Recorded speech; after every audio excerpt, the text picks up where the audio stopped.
Good evening and welcome to The Point. Africa, a very rich continent in all kinds of resources. Really, we are very, very blessed in this continent. This evening with a distinguished gentleman, we'll be discussing Africa past, just a touch on the past, the present, and more importantly, the future prospects.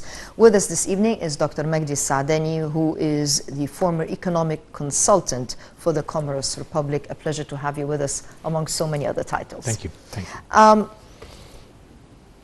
This is a very, very rich continent. And whenever I talk about Africa, I'm really torn in half between we're very rich, yet very poor. When are we going to reach a stage where we say we're rich, full stop?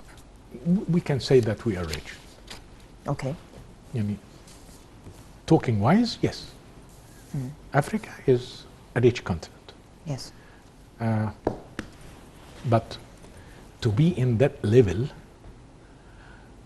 there are many things which stop that from happening. Okay.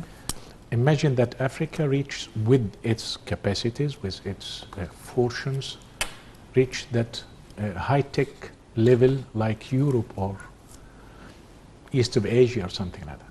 Yes. It would be the target market for all the Asian, European and American producers. So many people are pushing Africa down and keep it as that,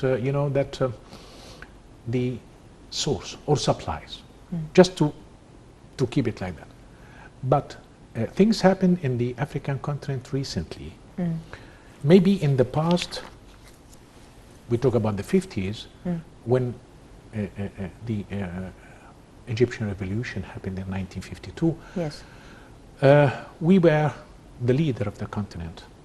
And in the leadership in that time, move in direction of helping every nation in order to get its independence. Yes. Then we became as, they were looking to us, the big brother. Okay. Later on, in a certain stage, we looked out of Africa, so we lost our prestigious situation there. And in that time, a lot of African countries' leaders were mature enough to look to us as an equal, not the big brother as before. The present time, the leadership, the Egyptian leadership in the present time, they don't play that role of I'm the big brother or I'm just someone in the corner of the continent. No. They play in a quite steady rhythm of mutual respect. Yes. That makes the leaderships of the African countries look to Egypt back in a very respectful way. And they look forward to us to help. Of course, it was our background, our backyard. Yes. And in that backyard, we leave it for a long time for other countries or other areas or lobbies like the Israeli, the Chinese. That was a good playground for other influences. Now they depend on us to not to lead them, no, just to cooperate, tete-a-tete, head to head. We are not the upper hand, they are not the lower hand.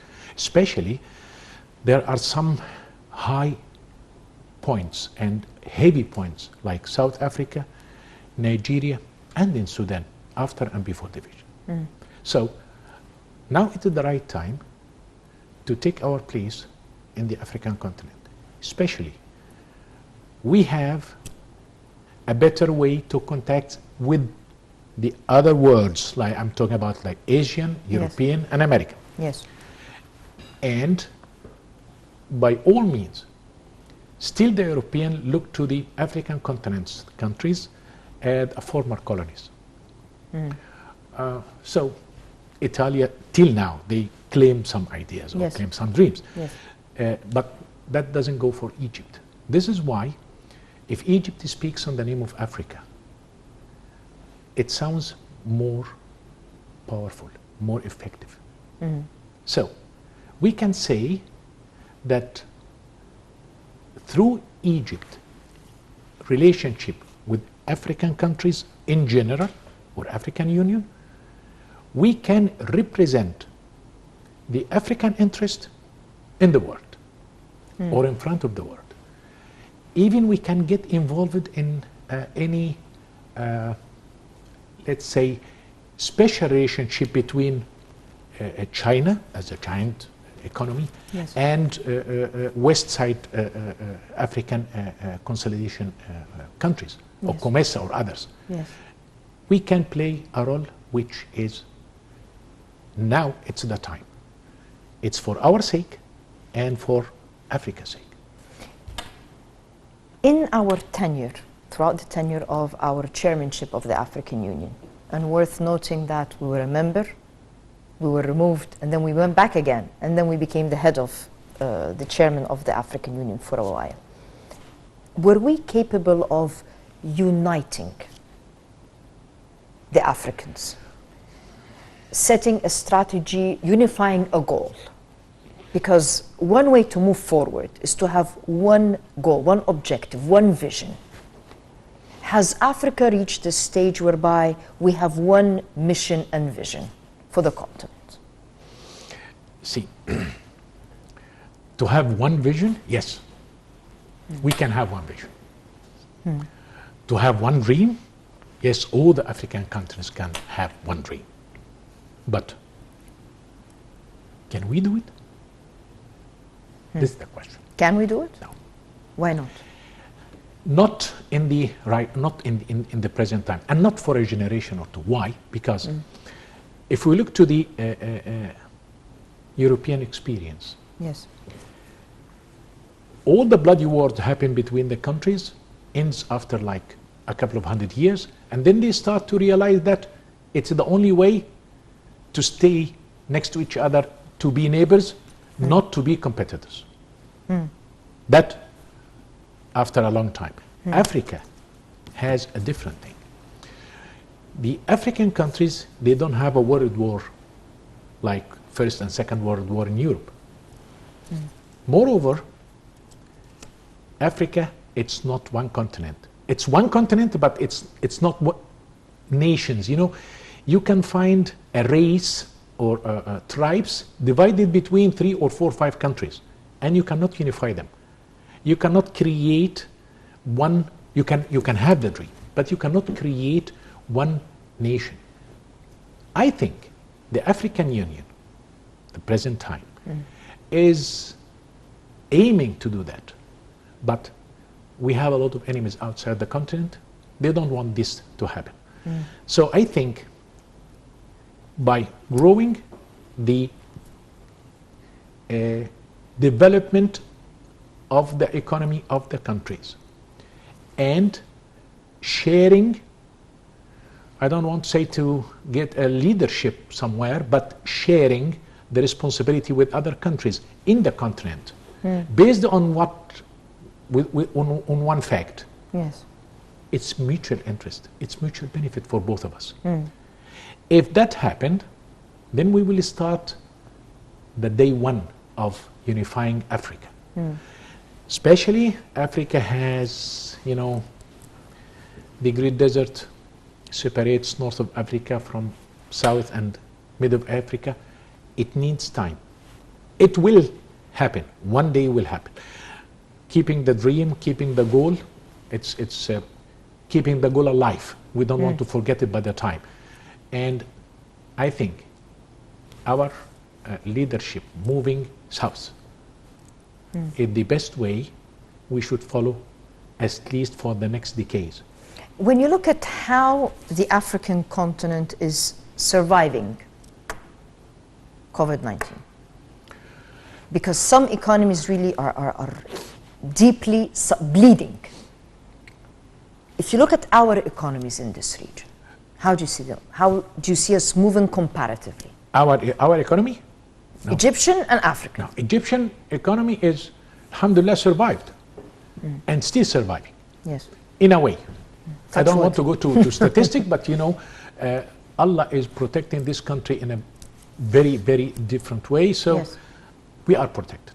Everything against the logic could say that we should have an epidemic. But actually, alhamdulillah. But looking to Africa, you face two problems. Yes.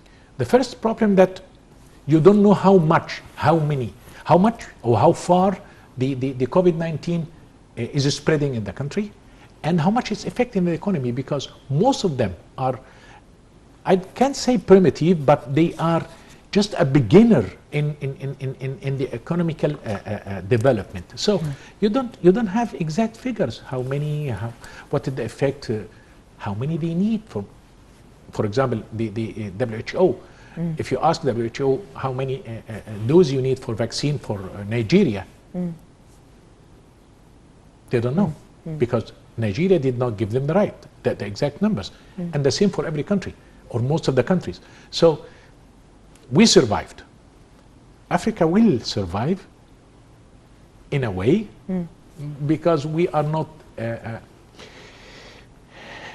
I don't want to put it in a legendary thing, but the Africans had suffered different kind of diseases and epidemics during the centuries, which give them a better immunity.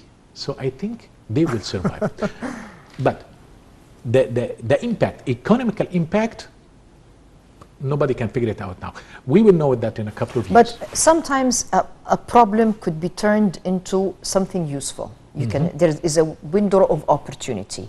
As the world is suffering, as economies are locking down, is there an opportunity, a window of opportunity for Egypt and Africa to move in? In other words, there is a food shortage problem.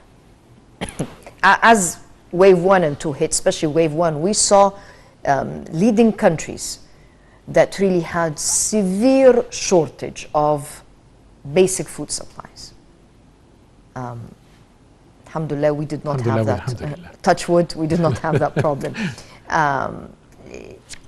Can Egypt and this continent really fill the gap? Can we be the food basket of the world, for example? Can we be the mineral basket of the world? I mean, lots of natural resources. Let us not forget you have a wealth of human resources. Can we fill the gap? Is there an opportunity for us? Statistical wise, yes, we can. But the problem is not that having the sources. The problem is how you can manage the sources in the better way in order to reach your target. So, you say that from the bad things, good things comes out. This is true. The point is, how can we, and when I said we, I mean the Egyptian mind capacity, how can we manage the crisis in order to get most of the African countries to the table and we sit together and talk and discuss and reach an agreement. You know something, it's not funny, but in Europe, the European community from day one had several meetings mutual studying, universities, talking about the COVID-19 all the time in order to find a way around or to solve it. Nothing happened in Africa. It's all like, individual action. Okay, Egypt is doing that, South Africa is looking for that, but when we took the chairmanship of the union, there was some effort to try to collectively do. Maybe not necessarily all of us, but most of them. It's a start. There are some differences. Yes, but we have to have most of them together, because one vote said no could break everything. And also, still the continent has some internal issues. I don't want to say problems, but internal issues which can stop countries from sitting next to each other, even in such a crisis, which is, I consider it's a global one. The African countries has to realize that if we don't meet, if we don't talk, if we don't study, if we don't have a way around that epidemic, it will harm everybody. I hope that Egypt can play that role, especially in these days. The Egyptian face is more comfortable, it's more acceptable in the continent. Yes. We, in these days, we are not that big brother as before, or the people who look around outside. We are now in the middle, and moving step by step in a very assured way to strengthen the relationship. So I think we can reach something, but don't forget that political issues like what happened in Libya, what happened in south of Sudan, the racial conflicts between countries also could reflect on the efforts in order to gather these people in one table in order to discuss it. But I think it will have, it is a must. One day those people or this leader or these countries will find one fact on face. We have to sit and we have to solve.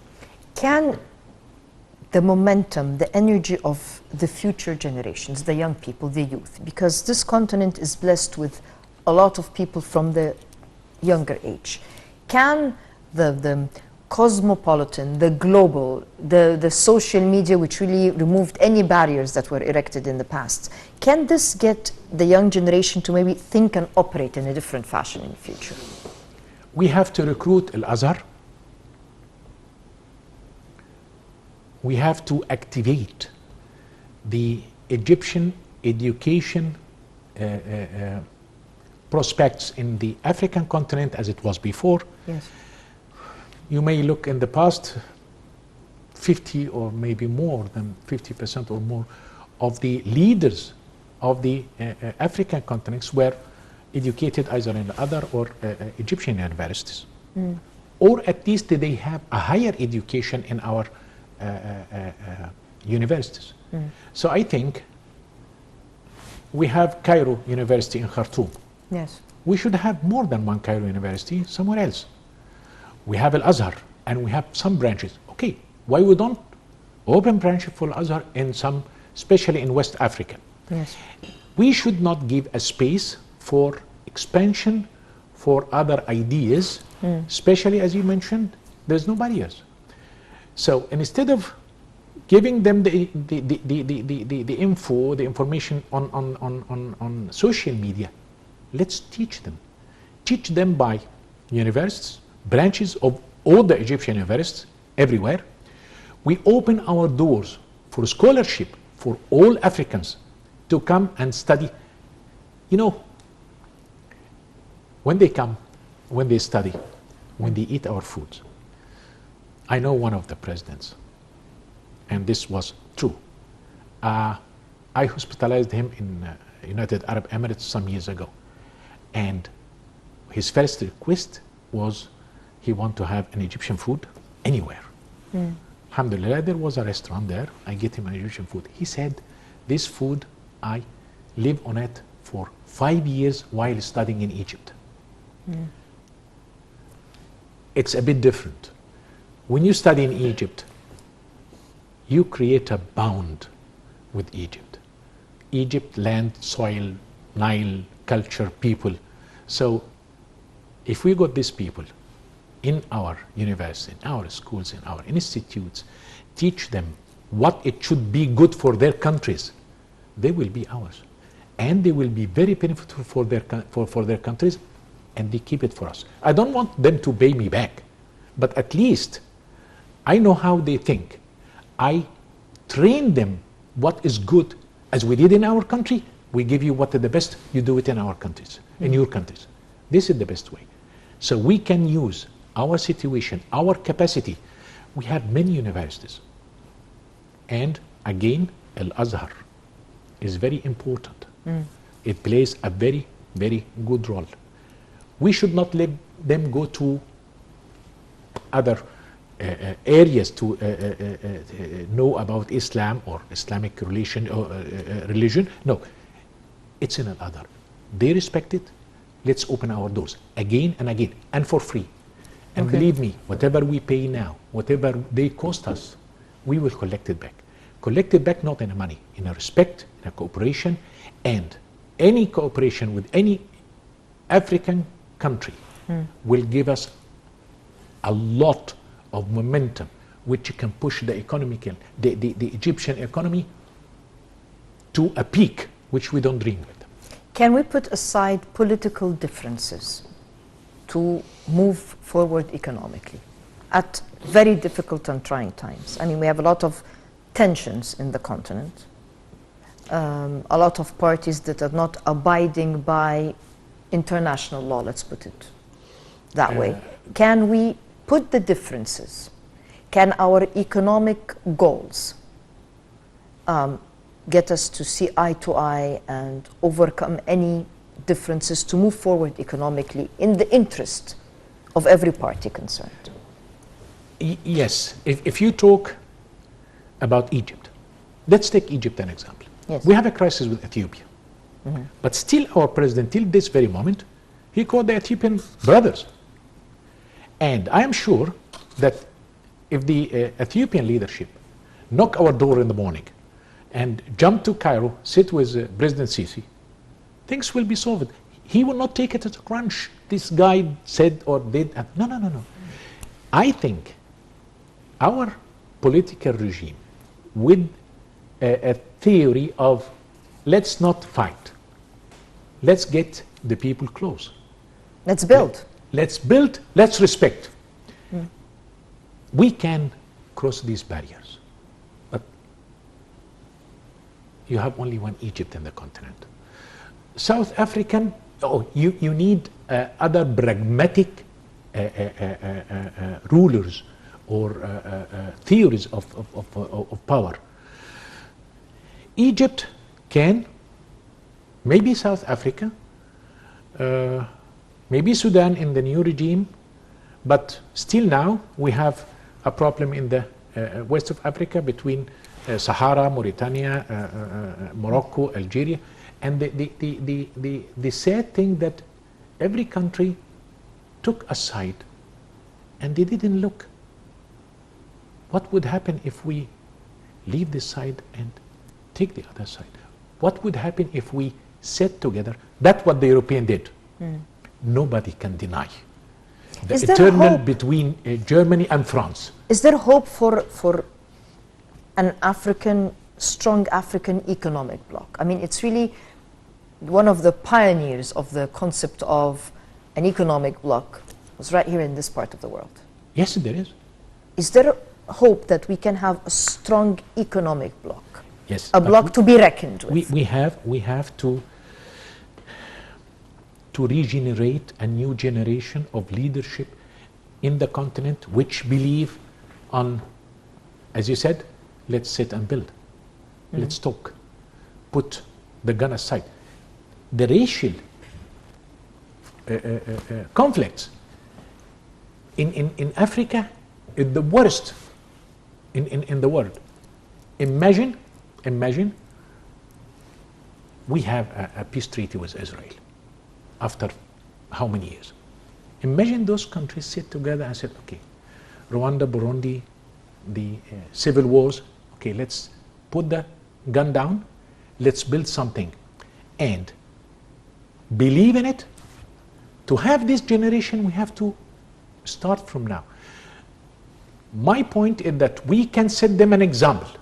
Actually, what Sisi is doing is setting an example for the other leader. It's not a matter of fighting. It's not, we have the capacity to attack, to start a war, whatever. We have the capacity. We have the way to do it. And we can. But with this capacity, So our waste president is still talking. I said, okay, let's come and sit. Still knocking the door of the international organization, still talking to that and this. Still exercising or utilizing diplomatic means to resolve conflicts? Not from the perspective of that, look guys, I'm doing my best, then I'm going to attack. No, he is doing that not to justify an act of war. He is doing that because it is the right thing to do. And he hoped to reach an agreement, and I think that it will happen, because nobody wants another hotspot in the world. Now what's going in Europe is enough. So I think if they follow the example of Egypt, yes, we can. Yes, Africa can reach, one day, can reach a point which all the people can sit together, and you have like what we have in Europe now, one guy of Europe can talk on the behalf of the whole European community. That could happen one day, I hope. How can we complement one another so that we're not repeating the same things? In other words, now the trend is for self-sufficiency. This is what we're doing here in Egypt. But at the same time, we can consolidate efforts so that most of our resources really are within the continent. We don't need to go outside. How can we do that so that we have everything available here? No one have everything, but you know, we export electricity and we export gas, natural gas, and we import corn and others. It's a matter of exchange. To get a self-sufficient, you need to have secured sources of everything you need. To have such thing, you have to build a good relationship with everyone else. Not within our border. The Egyptian border has to be extended to cover the African continent. We have to have National Bank of Egypt or Bank Masr branch of Johannesburg. Yes. And that day, when we are there, and also their banks could be open there, hospital, institutes, college. When we reach that point, when we are there and they are here, then we can say, okay, self-sufficient with our capacity, within the Egyptian capacity, which is mainly supplied by all our sources, all the African sources, which can pump all needs in our blood and in their bloods as well. We have something they don't have, and they have many things which we don't have. Okay, let's trade. We have with us on the phone Dr. Khalid Abu Zaid, who's the director of the Water Resources Program at the Center for Environment and Development for the Arab region and Europe. Dr. Khalid, can you hear us? Yes. Yes. Hi. Yeah. Good evening, sir. Good evening. We've had statements from the Ministry of Irrigation and Water Resources really concerned about unilateral action on behalf of Ethiopia. Ethiopia claims that the second phase, that the bottom outlets in that phase will not affect our water supply.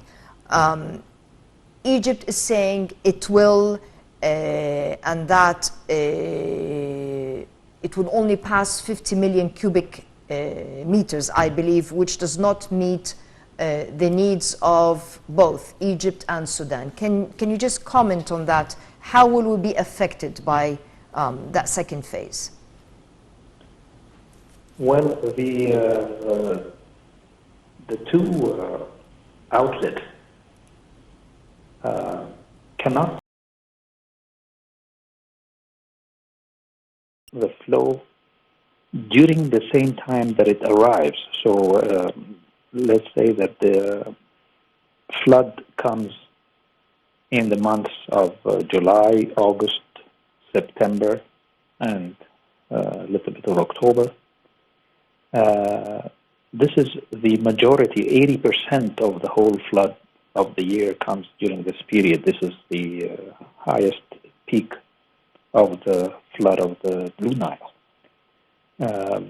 When you constrict the flow to just these two outlets, the total flow will not pass during that same period. The Ethiopians may be thinking that, oh yes, it might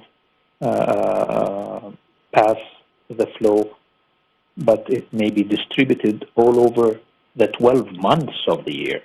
This is completely different than passing the flow when it comes during the flood months.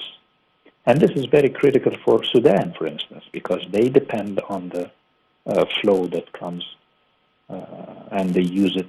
They take their share right away from the river with a little bit of storage, because they don't have that big of a storage like Egypt does in Lake Nasser. So they may be more affected even. The other problem is that nobody knows if they would be using. Nobody knows if the flood is going to be a high flood or a low flood. It may be a drought year, and we don't know if it's a drought year, for instance, unless the year is over, or the flood season is over by the end of the month of October or so. So, and the rules for operation and filling are not clear. They are not agreed between the three countries. And because of that, we don't know what Ethiopia is going to do. What is their strategy for filling, for instance? Are they going to open those two outlets even wide open? Are they going to close some of them? When are they going to open them? At the beginning of the flooding season or at the end of the flood season? We don't know. The countries have not agreed. There is no written binding agreement between the three countries that says exactly what will happen. So the countries may be affected in so many different ways, depending on what Ethiopia thinks or decides how and when and how much to fill and to operate the dam. We don't even know what height are they going to raise the middle part of the dam in order to allow for the filling. They say that they are going to they are planning to fill 13.5 billion cubic meters during this season, this flooding season. But we don't know if the construction will allow them to do that. Are they going to be able to... Dr. Khalid, there were concerns about the construction itself and whether the dam will withstand such filling. If it's a high tide, will the dam withstand this filling? That's also another issue, of course. People are also doubting that the strength of the construction, the concrete needs time to harden. So from one point of view, we don't know if this rapid construction of the dam will be safe enough to hold this amount of water before it hardens. And that's also in addition to the stability of the whole dam, of course, and people are doubting the stability of the whole dam. And that's another important and critical issue, which has to do with sharing the information of the safety and the geotechnical and soil and foundation information of the structure of the dam itself. Can such unilateral actions be accepted at this juncture? Because really it's not water, it's our life. Of course. I mean, it cannot be withstood with such a huge dam with an oversized storage capacity of 74 billion cubic meters of water, which is far, far more than what is needed to generate the hydropower that is planned. It is very critical to have unilateral actions on a main source of water for the downstream countries such as the Blue Nile. This is very critical, and in such big and large projects, impact assessment studies have to be done, which was not done yet, and also agreed plans and agreed rules and regulations for filling and for operation. The operation is even more important because the countries downstream may be affected during the drought years. Yes. And this drought year may come maybe 10 years down the road, and it may be affected by what is happening now, by the rules of operation now, by the rules of filling now. The larger the lake behind the dam, the higher the levels of the reservoir during the operation of the dam, the larger the evaporation losses and the seepage losses, and this is all going to be cut from the flows that goes downstream to Egypt and Sudan. It will affect the storage in Lake Nasser and so forth. So the rules of operation itself is very important so that it should minimize these losses and in the meantime generate a reasonable hydropower for Ethiopia. But a unilateral decision or unilateral action which does not consider the downstream needs and the downstream concerns and reduces the losses for the downstream countries is not accepted. And it really should not depend on just verbal saying that, no, we will not impact Sudan, we will take care that we will not impact Sudan and Egypt. No, we cannot go by just verbal actions, as we have seen that there are signs of violations to what was agreed. So there has to be a written agreement, not just verbal Definitely. statements. Dr. Khalid Abu Zaid, thank you very much for your fruitful input. Dr. Magdy, what does, we started our show talking about unifying the continent, working together, developing developing windows of opportunities for economic growth, prospects for generations to come.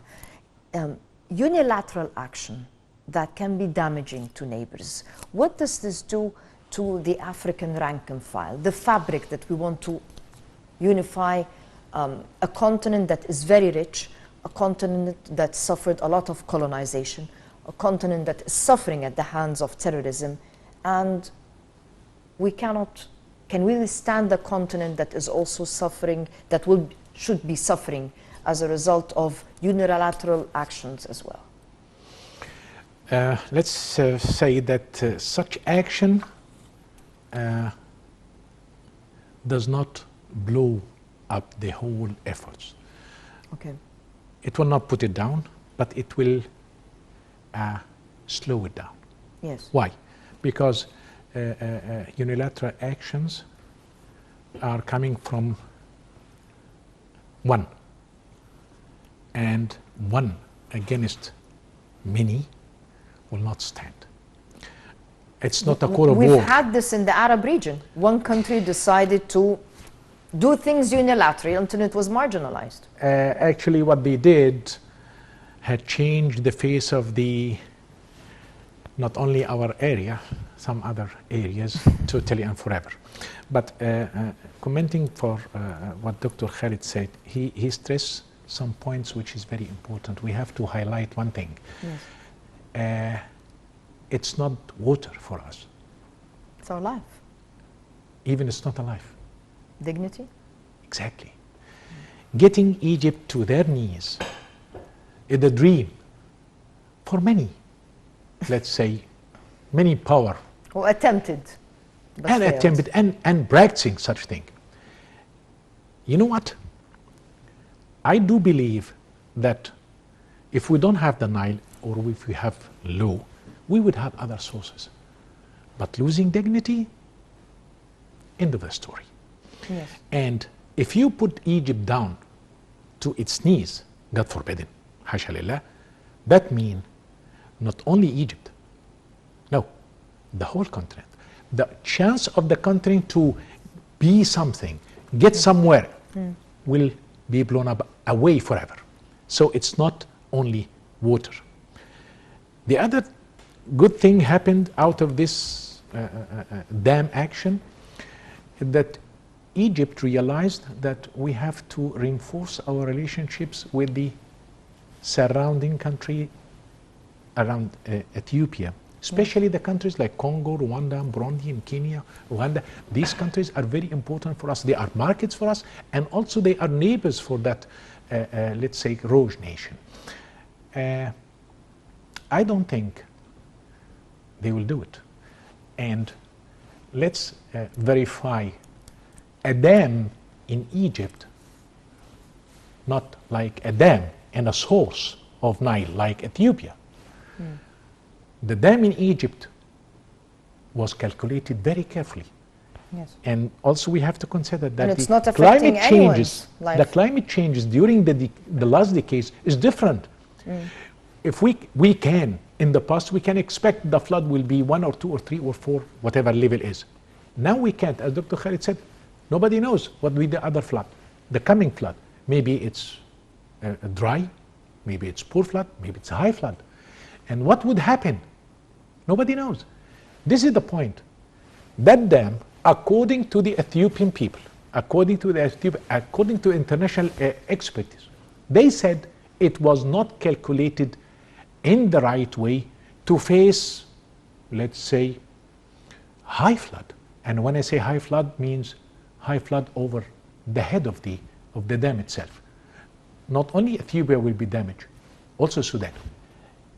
What the Ethiopian knows for sure that their country will not be damaged as Sudan, because the water is the flood. If something happened wrong to that dam, Sudan and Egypt will be harmed.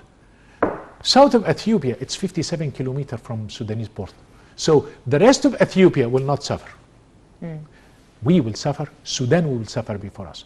They didn't calculate it, and this is why I think they want us to help them to solve the dam in a dramatic way to get out of them from that disaster. This dam, it is a disaster. And Dr. Khalid said, very important point. They don't know. If they don't know, how can you build something and you don't know? What would happen if the flood rate is like XYZ? What would happen? You will open to let 13 million cubic meter or 15 million. What could happen if it's more or over? By the way, we have a slight problem like that when we made Mafid Tushka, because we were afraid that the water level in Nasser Lake would cross 176 meter or so. Yes. So they make Mafid Tushka just in case if we have something serious to the dam, they don't have. This is why I think you can call me optimistic. It will solve itself. God willing. Inshallah. Thank you very, very much for joining us this evening on To The Point. I'd like to thank you, the viewers. We'll see you same time next week. Until then, good night.